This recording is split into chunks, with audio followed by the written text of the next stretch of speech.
the renewable energy projects, which is solar, wind, and hydro. So solar and wind is around 1400 megawatt that has been done under the CPEC.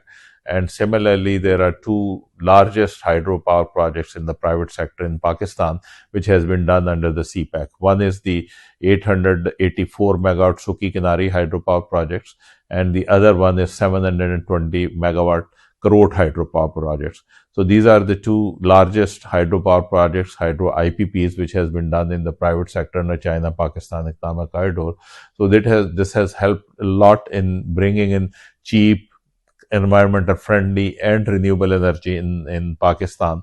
So in these difficult times, when the import of oil, import of LNG is becoming more and more difficult and very, very expensive, in these times, these local resources, whether it is the wind, solar, hydro, so they all help actually to generate electricity without any import of fuel, and save not only save a lot of foreign exchange on fuel import, but also provides a local resource which is not dependent on the import, and which is not dependent on the international situation and international crisis.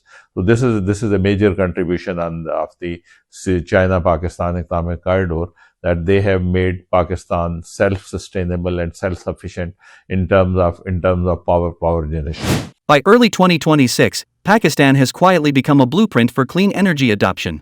Driven by a massive nationwide rollout of distributed solar, backed by a solid foundation of hydro, wind, and nuclear power, the country's grid is transforming.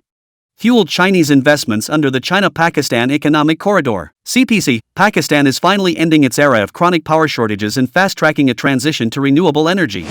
Because investment by China, whether it is in the form of the funds, it is in the form of loan, it is in form of equity investment, that is the one part. But again, almost all the solar system being installed in Pakistan, they are Chinese manufactured. So China is helping in two ways.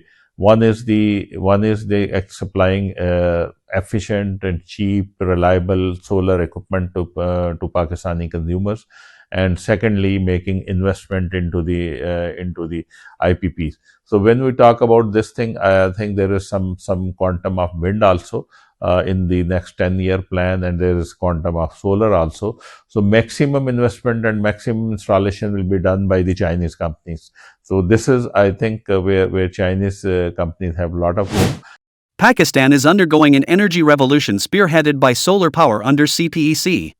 The nationwide adoption of distributed photovoltaics has not only resolved the power shortages that plagued the country for decades, but has also conserved foreign exchange reserves and strengthened energy security. Looking ahead, as its grid modernizes and energy storage technologies mature, Pakistan is on track to achieve its clean energy transition targets ahead of schedule.